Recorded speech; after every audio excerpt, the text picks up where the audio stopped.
안녕하세요, 로미입니다. 자본주의 사회에서 돈 버는 방법만큼 중요한 교육 없잖아요. 제가 중고등학생이나 대학생 대상으로 종종 진로 특강 의뢰가 와서 진행을 하는데요. 새로운 관점으로 접근하게끔 도와줬다라는 말씀들도 하세요. 어떤 것이 나에게 맞는 돈 버는 방법인지 생각해 보시는 데에 생각의 전환 혹은 생각할 거리를 제공해 드리는 데 도움을 드릴 수 있지 않을까 싶어서 이번 영상 준비했습니다. 돈 버는 방법에 대해서 말씀을 드릴 때 중요한 단어가 바로 직업이겠죠. 직업에 대한 정의를 찾아보면 이렇게 나옵니다. 생계를 유지하기 위하여 자신의 적성과 능력에 따라 일정 기간 동안 계속하여 종사하는 일, 뻔한 말이지만 여기에서 가장 중요한 단어가 뭘까요? 저는 생계를 유지하기 위하여 라고 생각합니다. 아니, 먹고 살아야지. 어떻게든 의식주를 해결해야 자아실현을 하고 말고 할 거 아니에요. 매슬로우의 5단계 욕구의 가장 기본이잖아요. 그건 채워야지. 그걸 어떻게 충족해 나갈 거냐? 직업을 고르는데 많은 분들이 이야기를 하는 게 바로 적성이죠. 적성은 그럼 무엇이냐? 어떤 일에 알맞은 성질이나 적응 능력 또는 그와 같은 소질이나 성격. 전 여기에서 가장 중요한 단어를 알맞은이라고 생각해요. 나에게 알맞은 것은 무엇일까? 그게 결국 적성이고 그걸로 생계 유지를 할 수 있어야 된다는 거죠. 근데 나에게 알맞은 것을 아려면 내가 누구인지 파악을 해야 하고, 그래서 나에 대한 발견, 나에 대한 연구, 나를 탐색해 나가는 과정이 제일 중요한 거고요. 그거에 못지않게 중요한 게 그 직업의 특징, 그 직업의 장단점을 보면서 나와 알맞을지를 체크해보는 그 과정이 필요하다는 거죠. 물론 직접 뛰어들어 보지 않으면 몰라 라고 할 수 있어요. 근데 그렇다고 해서 우리의 삶이 100세 인생 시대이기는 하지만 새로운 직업을 도전해볼 수 있는 시기는 한정되어 있잖아요. 심지어 신입사원 취직할 때 1, 2년 휴학한 것도 뭐 하는지 물어보는 마당에 내가 최대한 시행착오를 줄일 수 있다면 줄이고 싶은 게 사람의 마음이니까요. 그러면 이 직업을 어떻게 나누어 볼 수 있느냐? 저는 5개로 나누어 볼 수 있는 것 같아요. 제 나름대로 나눈 거고요. 첫 번째, 사업하는 사람. 두 번째, 공무원, 공공기관이나 교사를 포함한 나라의 밥을 먹는 사람들. 세 번째는 직장인, 네 번째는 프리랜서, 다섯 번째 투자자.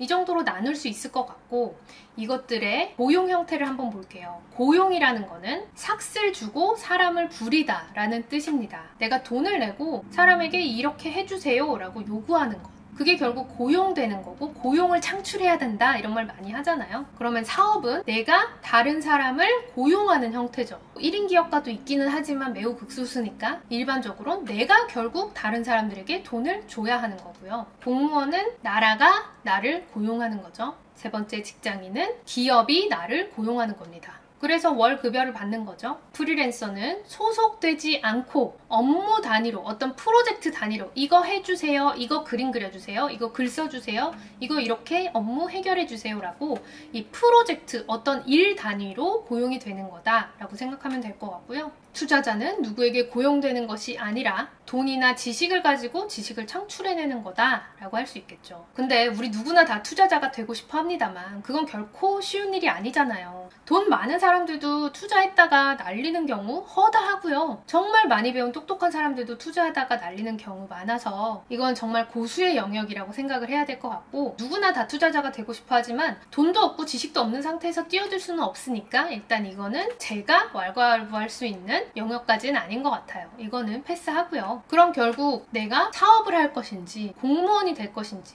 직장인이 될 것인지, 프리랜서가 될 것인지 이 중에서 결정을 해야 되는 거겠죠? 그러면 사업에 대해서 간단하게 말씀을 드려볼게요. 저는 사업을 해본 적이 없습니다. 하지만 제 주위에 많이 있고 그분들의 이야기를 듣고 저도 사업을 해볼까 고민을 한 적이 있으니까, 나의 성향이 진취적으로 일을 내가 벌여 스스로 기획을 하고 추진을 해. 그래서 그거를 해냈을 때 보람을 느끼는 이런 성향이면 사업이 잘 맞을 수 있겠죠. 잘 되고 안 되고는 그 다음 문제고요. 일단 사업가 자체가 맞으려면 그거는 기본적인 적성이라는 거예요. 그리고 좀 불안정해도 괜찮아, 리스크를 좀 즐길 수 있어 라는 성향이어야겠죠. 누구한테 월급을 받는 게 아니니까 내가 월급 줘야 되는데, 그러면 이번 달에는 내가 소득이 없을 수 있어. 물론 엄청 잘 될 수도 있지만 잘 되더라도 어떤 달은 많이 벌고 어떤 달은 적게 벌 수 있어 라는 거를 충분히 받아들일 수 있어야겠죠. 그리고 사실 부자들에 대한 보고서, 분석 결과들을 보면 직장인은 정말 비율이 낮고요. 사업 소득이 굉장히 큽니다. 사업이나 부동산 이런 투자들. 그래서 내가 정말 큰 돈을 벌고 싶다. 나는 좀 적자 나더라도 맨땅에 헤딩하면서 내가 직접 겪으면서 나만의 노하우를 쌓아서 큰 돈을 벌 거야 라는 사람에게는 사업가가 되는 게 맞을 수 있겠죠. 그리고 결정적으로 영업력이 좋아야 해요. 왜냐면 사업을 한다고 해서 내가 사장이니까 내 맘대로 해. 그건 절대 아니잖아요. 내 회사 사람들 안에서는 내가 리더일지 모르겠지만 그 사업을 비즈니스를 이끌어 나가려면 다른 사람들한테 아쉬운 소리도 해야 하고 부탁도 할 수 있어야 되고 영업을 직접 해나가면서 이걸 진취적으로 이끌어 나가야 되는 케이스가 많잖아요.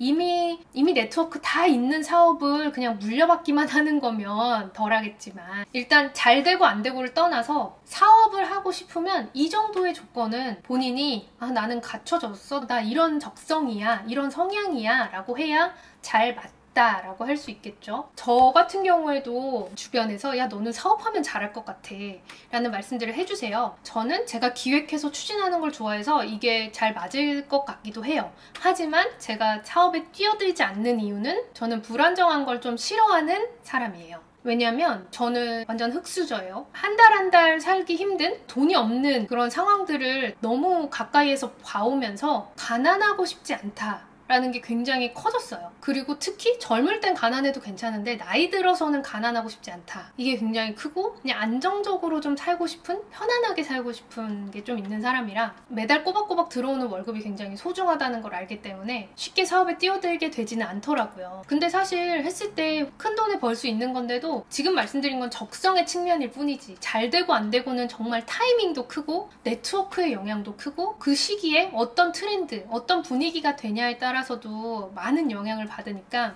이런 불확실성을 즐길 수 있는 사람이어야 사업을 잘 해내시겠죠. 저도 아마 집에 돈이 많아서 마음대로 해도 돼 라고 하면은 사업을 시도해봤었을 것 같아요. 100세 인생 시대에 평생 살면서 사업을 해볼 일이 생길 수는 있겠죠? 제가 만약에 20살 때 아무것도 모를 때에 사업에 뛰어들었다면 훨씬 더 미숙했을 거예요. 그런데 제가 회사 생활도 해보고 애도 낳아서 키워보고 하면서 알게 되는 노하우들이 많이 있고 세상이 이렇게 세상 물정이 돌아가는구나 라는 걸 알게 되잖아요. 그래서 다른 일들을 하다가 나중에 사업을 하시는 분들도 많더라고요. 사업에 대해서는 이 정도로 넘어가고 두 번째, 공무원, 나랏밥을 먹는 적성이 맞으시는 분들의 특성은 일단 안정적으로 꼬박꼬박 월급 들어오는 게 가장 중요한 사람들에게 맞겠죠. 그게 노예야 막 이런 식으로 비하하는데 그럴 게 전혀 아니에요. 얼마나 소중한 건데 매달 돈이 들어온다는 게 대단한 일이잖아요. 내가 설령 이번 달에 실적을 다 못 채우더라도 뭔가 부족한 게 있더라도 할 수 있다는 거니까. 그리고 또 중요한 게 나에게 주어진 일을 잘 해내는 것, 그거 자체에서 보람을 얻는 사람.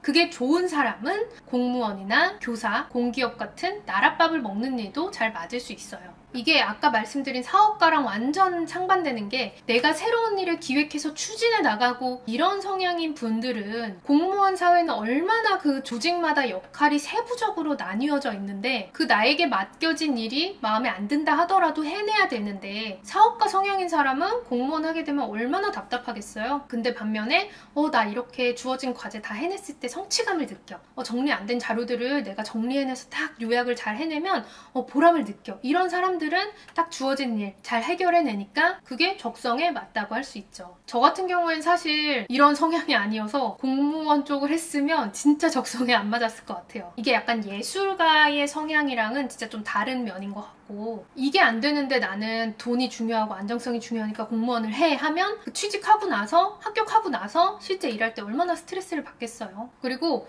윗사람의 지시를 따르는 게 너무 그냥 마냥 괴로운 일이야. 그런 사람들한테는 공무원이 안 맞겠죠. 선생님이 하라고 하는 거, 리더가 하라고 하는 거 그걸 따라하는 게 그렇게 괴롭지 않은 사람들에게 공무원이 맞다고 할 수 있겠죠. 싫지 않은 일을 하는 것도 굉장히 중요한 측면이라고 생각하거든요. 좋은 점이 있는 것도 중요하지만 내가 싫어하는 게 없는 거, 그 요소 굉장히 중요합니다. 결혼할 때도 마찬가지예요. 그리고 사람들과 조직 속에서 어우러져서 대인관계 속에서 지내는 게 너무 괴로운 일이 아니다 라는 사람이어야 또 공무원이 잘 맞을 거예요. 왜냐면 이게 그 조직 단위로 움직일 수밖에 없잖아요. 일을 하는데 나 혼자 마음대로 출퇴근 시간 막 마음대로 하고 자유롭게 여행 다니고 이러면서 일할 수 있는 거 아니니까 그런 좀 짜여져 있는 틀들, 시간표, 일정에 잘 따르고 사람들 간의 그런 문화 속에서 어울릴 줄 알아야 공무원, 나랏밥을 먹는 일에 잘 맞다고 할 수 있습니다. 물론 나랏밥 직업 중에도 진짜 고위공무원으로 간다면 또 권한이 많고 또 다른 부분도 있겠지만 새롭게 시작하는, 그냥 시험 봐서 합격하는 수준이라고 생각하고 들어주세요. 그리고 직장인에 잘 맞는 성향은 뭐냐?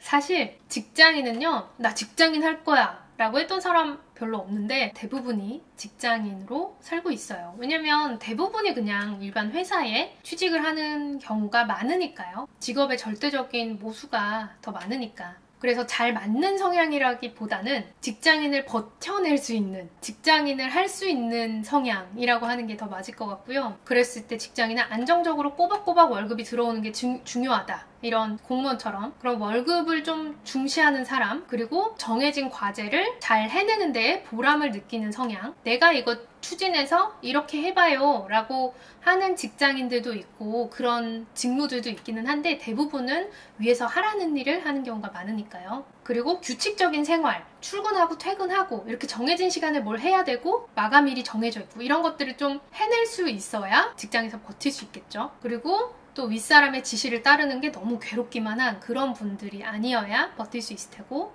공무원과 비슷한 면이 있죠. 또 사람들과 조직 속에서 지내는 게 너무 괴롭지 않고. 근데 공무원과 다른 점은 그래도 직장인은 자기 커리어의 전문성을 만들어가면서 이직을 할 수 있고 또 회사가 바뀌면 분위기가 많이 바뀌거든요. 이 회사 저 회사 비슷비슷한 거야 라고 하는 사람들도 있지만 회사마다 특성이 얼마나 다른데요. 좀 오래 일하는 분위기인 회사들도 있고 화목한 분위기인 회사들도 있고 이게 사람이 만들어 나가는 거고 또 그동안의 역사로 인해 그 업계의 특성으로 인해 바뀌는 것들이 있어서 회사랑 나라 돈을 먹는 거는 좀 차이가 있는 것 같아요. 사실 뭐 저라고 직장인이 잘 맞아서 이렇게 12년째 하고 있는 이런 게 절대 아니고요. 일단 직장인이 처음에는 좀 힘들 수 있어요. 저도 초반에는 진짜 괴로웠는데 일이 익숙해지면 그게 좀 쉬워지잖아요. 그런 장점도 있고 어쨌든 내가 주말에는 마음껏 쉴 수 있고 퇴근 후에도 좀 손에서 놓아둘 수 있고 그래서 맺고 끊는 거를 할 수 있다는 점에서 저는 직장인이 정말 큰 장점이라고 생각해요. 물론 퇴근 후에도 연락 오고 주말에도 급하게 출근할 일이 있죠. 하지만 일반적으로는 좀 그나마 자기 시간을 가질 수 있잖아요. 사업가나 프리랜서랑 비교를 하자면 말씀드리는 거예요. 그리고 특히 시드머니, 어느 정도 내가 사업을 하거나 프리랜서를 하거나 할 수 있는 그 종잣돈을 마련하기까지는 대부분의 사람들이 직장인을 거치면서 돈을 모으고 경력을 만들어서 독립을 하거나 하고 싶은 일을 하게 되는 거죠. 그랬을 때 이왕이면 내 적성에 맞는, 알맞은, 나에게 맞는 직무를 찾아서 취업을 하는 게 도움이 되고요. 그럼 프리랜서에 잘 맞는 성향은 뭐냐? 나의 전문성을 가지고 일하고 싶다. 매달 월급 들어오지 않아도 괜찮아. 나 이번 달 많이 벌고 다음 달 적게 벌어도 괜찮아. 내가 하는 만큼 벌면 돼. 내가 직접 일을 따내는 게 좋아. 그 일이 잘 진행이 되면 보람을 느껴. 나 영업력 좋아. 사람들한테 아쉬운 소리 하고 부탁하고 다 할 수 있어. 서비스 마인드를 가지고 응대할 수 있어. 라면 프리랜서도 잘 맞는 사람이라고 할 수 있겠죠. 제가 말씀드린 부분이 공감이 안 가시는 분들도 있을 거예요. 그런 분들 댓글로 공유해주세요. 제가 봤을 때는 적어도 이 정도는 알고 내가 그만두고 프리랜서 할지 사업할지 아니면 취직할지 이런 것들에 참고하실 수 있게끔 말씀을 드리는 거고요. 이게 또 회사도 대기업이냐 중견기업이냐 중소기업이냐 외국계 기업이냐 뭐 공기업이냐 회사마다도 굉장히 달라요. 그 얘기까지 하기에는 너무 길어져서 오늘은 이 정도로 말씀을 드리는데 결국 직업마다 돈을 버는 방법마다 자기랑 맞는 일이 있다는 거. 그래서 뭐가 좋대, 그 직업 괜찮대 만 보고 내가 그 직업을 준비할 게 아니라 내가 어떤 사람인지, 내가 그걸 버틸 수 있는지, 내가 그거를 좋게 생각할 수 있는 사람인지를 먼저 좀 파악을 해서 제 채널에 있는 자기발견연구소 라는 제목으로 올린 것들이 있어요. 나 자신에 대해서 더 발견을 하고 질문을 하고 성찰을 하면서 나는 어떤 방향으로 삶을 만들어 나가고 싶은지 생각해 보면서 직업을 더 고민해 볼 수 있겠죠. 결국 돈을 벌어야 내 생계를 유지해 나가고 자아실현도 그 다음 단계로 할 수 있는 거니까요. 관련해서 궁금한 점이나 이런 것도 있었으면 좋겠어요 하는 점은 댓글로 부탁드릴게요. 긴 영상 시청해 주셔서 감사합니다.